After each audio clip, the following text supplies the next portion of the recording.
Welcome to our last session of April. This month we have explored how Jesus is the perfect example of a servant leader.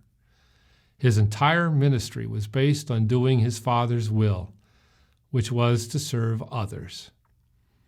Jesus served mankind to the point of making the ultimate sacrifice and creating the path to salvation for us. Jesus not only served those he led, but he taught and then demonstrated how people can serve one another. A true, sincere leader lives the things that he or she teaches. Today we will focus on Jesus' example of true servant leadership in the most crucial moment of his ministry, when he was on the cross.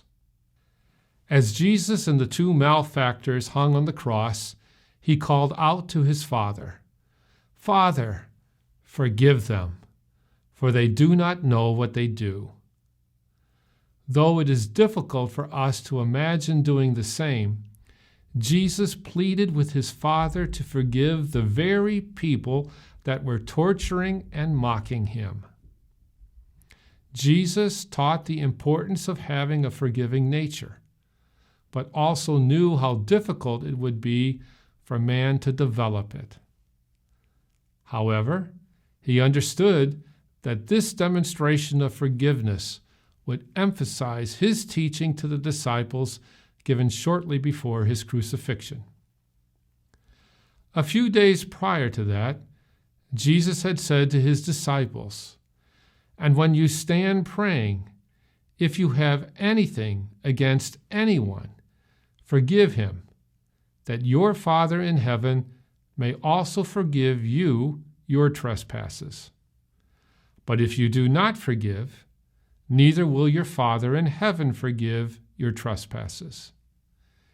Here, Jesus had taught that forgiveness offered to those who have wronged you is necessary for your own sins to be forgiven. On the cross, Jesus paid the sin debt of all people, past, present, and future, including those who were mocking and torturing him. In that moment, Jesus made a point of praying aloud for them to be forgiven by his Father to demonstrate the importance of a forgiving nature. We can look at two other moments on the cross when Jesus demonstrated what he taught. In his agony, he cried out two statements: my God, why have you forsaken me?" And, "Father, into your hands I commit my spirit." Even while suffering under the burden of mankind's sin, Jesus remained faithful to his Father. Looking again at the twofold nature of Jesus, we see the struggle of true man and true God. In his human nature, Jesus cried out to his Father under the weight of sin, the horrible pain, and the feeling of being alone. Because Jesus was true God, we know that at any point he could have given up on the mission and climbed down from the cross.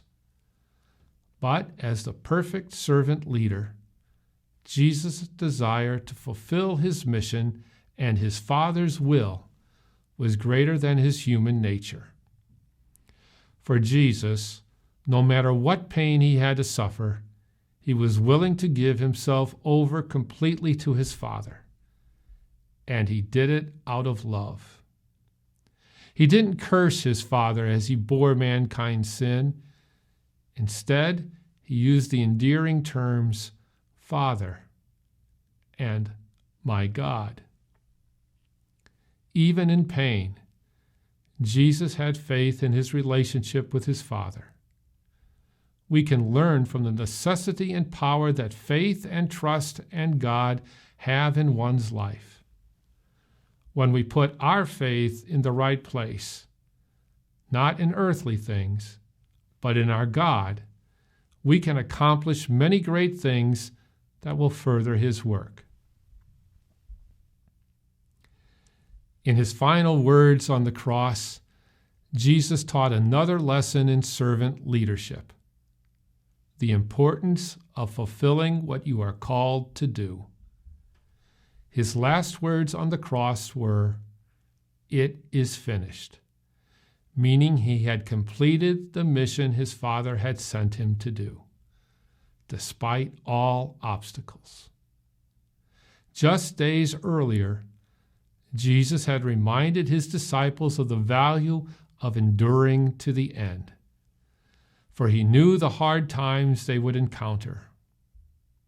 He said to them, "And they will deliver you up to tribulation and kill you, and you will be hated by all nations for my name's sake.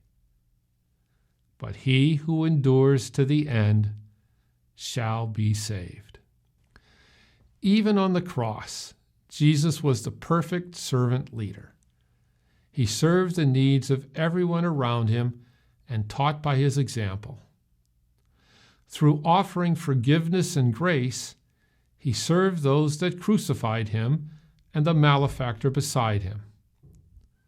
By placing Mary into the care of Apostle John, he served his mother and, representatively, the church.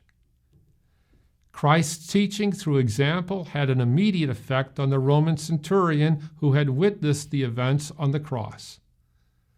Upon Jesus' death, this centurion was moved to say, "Surely this man was the Son of God." As servant leaders today, we strive to follow the example of Christ in serving God as our master and our neighbor as those we lead on his mission.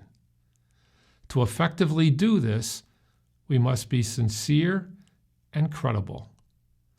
This means that when we say something, we do it, just as Christ did.